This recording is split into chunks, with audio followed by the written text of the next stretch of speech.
Welcome to One Shot Stories, where we discuss everything from crimes to natural disasters.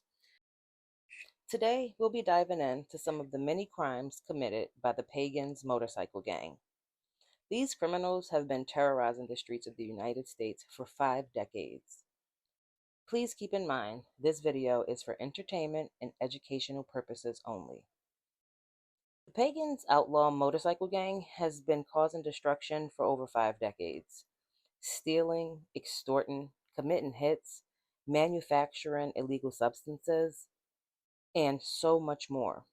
The Pagans was originally formed to be a weekend rider club in 1957, but by the 60s, the club had already turned into a gang, and by the 70s, far worse.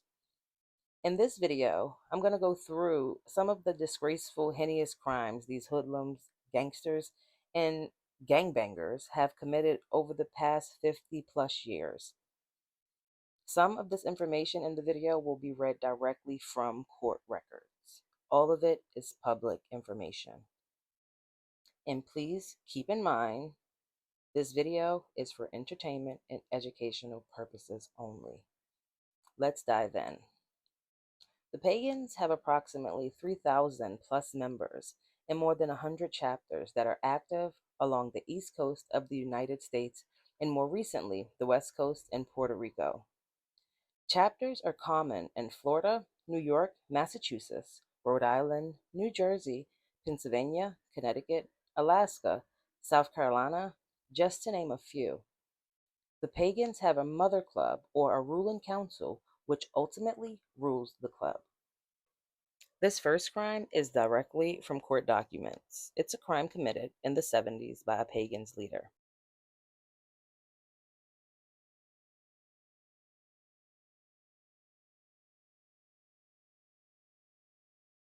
John Turnbull was a Pagans leader, and in 1973, John was found guilty of taking someone against their will and taking their life from them. There are other people involved in the story, so I'm going to read directly from the court documents. Here we go. On May 25th, 1973, at about 8 a.m., the badly beaten body of Sandra Sandy Harrell Jones was found beside a farm road in the wooded area of Southampton County. The medical examiner testified that, in his opinion, Sandra's unaliving was caused by strangulation and that she passed away between 5 p.m. May 24th and 5 a.m. May 25th. On May 24th, Pam testified. Turnbull was angry with Sandra over money and said that she had ripped him off. He also said that he had found out the day before that Sandra had been informing on activities of the Pagans. Pam saw Sandy in an old maroon Mustang with Linda Grant and June Reed at a service station in the Ocean View section of Norfolk, frequented by Pagans and their women. Turnbull ordered Linda to do what he told her to do and go teach Sandy a lesson.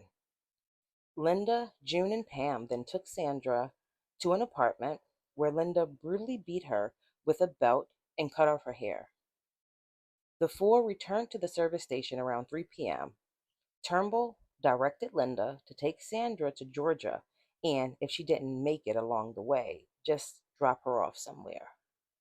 Pam's testimony was that Turnbull amplified this comment by saying, I don't want her to make it, and directing that Linda should be sure to burn her hands and face so she couldn't be identified.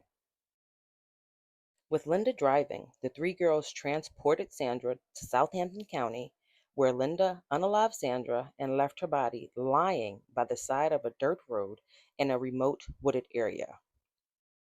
On the way out, the car became stuck in a mud hole. The girls found two local men to whom they paid $15 each to pull the car out and then rejoined Turnbull and the others at a motel in Norfolk. When Linda reported that Sandra had been unalived in accordance with his instruction, Turnbull expressed his pleasure.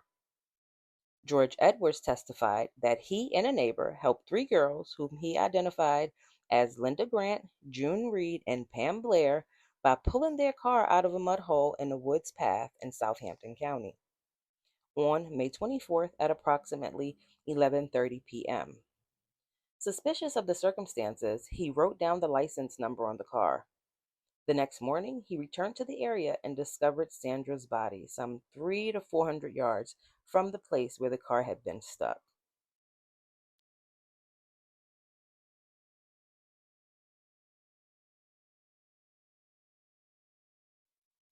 Turnbull was president of the Virginia Beach chapter of the Pagans and was also over the Norfolk and Portsmouth chapters. And anything anyone done had to be checked over with him before anyone could do anything. After Sandra's body was found, Woods attended a meeting of the Pagans at which Turnbull said that he was going to be picked up for questioning about Sandra's unaliving. He also said, I must have been a dumb A to try to let crazy Linda try to take care of anything for me. Since Sandra had been taken towards Suffolk instead of Georgia, and nothing had been done to keep her body from being identified. Woods further testified that Turnbull told him that Sandra was supposed to be paid $60 for dancing, but that after she stopped living with him, every time he went after the money, she would duck out the back door instead of giving him the money to get his motorcycle out of the shop. Turnbull also told Woods that when the girls picked Sandra up, they intended only to beat her up, but they beat her so badly that he was afraid she would pass away anyway. So he told them to take her towards Georgia. On March 7, 1975, two 15-year-old girls ran away from home in Ogden, Pennsylvania, with dreams to hitchhike their way to New York City. They were allegedly picked up by Pagans members and taken to the gang's clubhouse in Queens, where they were held captive and assaulted by 30 to 40 men for 2 days. Afterwards, the girls were allegedly relocated to a home in Selden and assaulted for a further 3 days. These young girls were assaulted for 5 days straight. On March 11, 1975, the girls escaped after they were left unguarded and alerted police, who raided the Selden home and arrested 6 persons, including a woman, on narcotics and abuse charges. Pagan's National Sergeant at Arms, Kirby Bear Keller, was indicted by a federal grand jury in Maryland in 1976, accused of operating a 5-state drug ring. And here I'm just kind of listing the crimes that were committed. If you guys would like me to go more into detail with each crime, please feel free to leave comments below. On March 5th, 1974, a 17-year-old Amy Billen disappeared near her home in Coconut Grove, Florida. Billen's fate remained unknown for at least 24 years until in 1998, Paul Branch, a former Pagans member, revealed in a deathbed confession that on the day of her disappearance, she had been abducted, drugged, assaulted, and unalived. According to Branch, Billings' body was dumped in the surrounding Everglades, though her body has never been found. On March 24th, 1974, two Pagans bikers, Michael Watson and George Coons, and a bystander, Thomas Connolly, were injured in a gunfight between Pagans and members of the breed during the Philadelphia Custom Car Speed and Cycle Show at the Philadelphia Civic Center. In 1982, the Pagans attacked members of the Wheels of Soul in Philadelphia in an effort to seize the Wheels of Soul's expansion. In January 1985, the national vice president of the Pagans, Danny the Deacon Zwabel, was indicted on RICO charges along co-defendants James Burke and Eugene Nick the Blade Gasuli. On March 21st, 1985, 42 members and associates of the Pagans and the Iron Coffins, an Erie-based gang, were indicted on drug sales charges. The arrest came after a 3-year-long investigation into distribution of LSD, PCP, and amphetamines.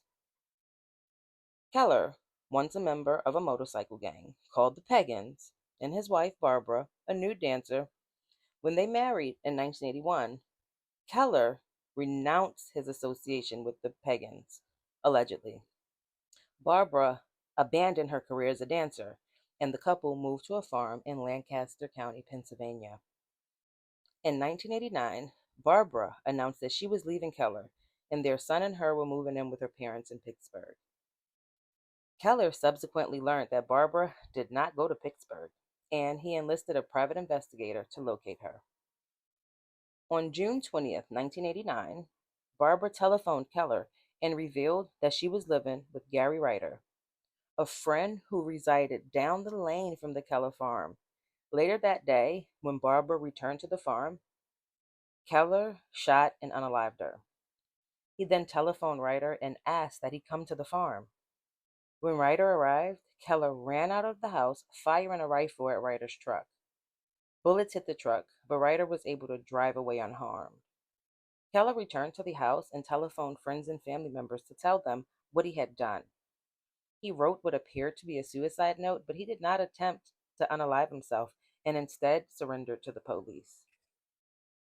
On July 17, 1994, at least 8 members of the Pagans showed up at the annual charity picnic fundraiser organized by Tri-County Motorcycle Club in Hackettstown. The Pagans were there to intimidate local motorcycle clubs into aligning with the Pagans so they would have a larger power base to prevent the Hells Angels from getting established in New Jersey. A fight started and escalated from fists to knives and guns. When it was over, Pagans Glenn Ritchie and Diego Vega had been unalived. Pagan Ron Lacay and Tri-County member William Johnson had wounds, and Tri-County member Hank Rigger had his throat cut. On February 23, 2002, 73 Pagans were arrested on Long Island, New York, after appearing at an indoor motorcycle and tattoo expo called the Hellraiser Ball. The Pagans had showed up to the event to confront Hell's Angels who were at the ball. Dozens of Pagans rushed the doors of the events and were met with violence by the Hell's Angels. Fighting ensued, 10 people were wounded, and a Hell's Angel shot and unalived by a Pagans member. 2 weeks later, a Pagans-owned tattoo parlor located in South Philadelphia, Pennsylvania, was firebombed.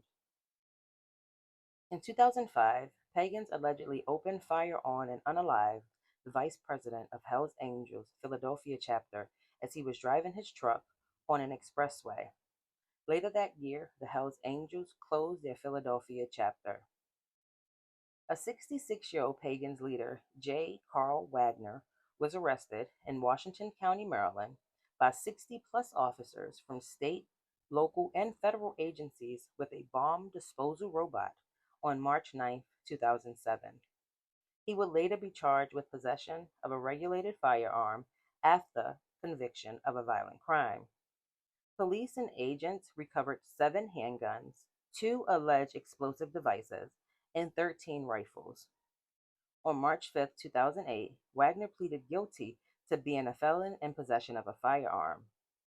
On August 8, 2008, U.S. District Chief Judge Vincent E. Legg sentenced Wagner to 30 months in prison, followed by 3 years of supervised release. On October 6, 2009, the home of National President David Bartibito in Myersville, Maryland, was raided by police. He was arrested on firearms charges. In June 2010, he pleaded guilty to racketeering and other charges. He was sentenced to 30 months confinement. In 2009, 55 Pagan and associates were arrested from West Virginia, Kentucky, Virginia, Pennsylvania, New York, New Jersey, Delaware, and Florida. Charges range from attempted unaliving to kidnapping to drug dealing and conspiracy. Ranking members of Pagan's chapter based in Sullivan County, New York, and Trenton, New Jersey were charged with conspiring to unalive members and associates of the Hells Angels, a rival motorcycle gang. The conspiracy was part of a long-standing feud between the two motorcycle gangs. During the course of the investigation, undercover agents learned that the defendants discussed using grenades to unalive members of the Hells Angels and their support clubs and had drawn up a list of possible targets. In September 2010, 19 members of the Pagans were arrested in Rocky Point, New York, for allegedly conspiring to unalive members of Hells Angels. Charges also include assault, distribution of cocaine and oxycodone, conspiracy to commit extortion and weapons charges. Two federal ATF agents infiltrated the gang, providing key evidence. One agent eventually served as sergeant at arms, the second highest position in the hierarchy. Gang members were heard plotting to unalive members of the Hells Angels using homemade hand grenades. Two pagan members were sentenced for firearms violation. In 2018, 49 people, some members of the Pagans, were arrested in the largest bust in Rhode Island history. The seizure of 53 illegal guns, including a rocket launcher, and a large quantity of marijuana, crack, cocaine, and heroin. This was the end result of a 12-month investigation conducted by members of Rhode Island State Police Special Investigations Unit with assistance from Rhode Island Attorney General's Office, ATF, and FBI. Pagans members Robert Hellboy Durande was convicted of the April 24, 2018 beating of Hells Angel member Jeffrey Shank with a baseball bat at a gas station in Newark and was sentenced to 4 years in prison in July 2019. On Wednesday, December 9, 2020, a federal grand jury in Pittsburgh indicted 30 members and associates of the Pagans Motorcycle Club with narcotics, trafficking, and firearms possession. The seizure was one of 12 firearms, significant quantities of drugs, and $28,000 in cash and jewelry. As part of the investigation, the FBI agents tapped 10 phones. On June 7, 2021, the vice president of a chapter in Pittsburgh, Patrick Rizzo, pleaded guilty before United States District Judge Robert Colville to illegal firearms possession. And on April 8, 2002, Pagans associate Jason Evans was sentenced to 57 months for his role in a large-scale operation trafficking drugs in western Pennsylvania and Ohio, federal prosecutors announced. Prosecutors said Evans was a close associate of a fully patched Pagans Motorcycle Club member of the Pittsburgh chapter and served as an enforcer. If you guys enjoyed the video, please like, share, and subscribe. Leave any comments you have, any stories you want to hear. Let me know. Thank you for listening.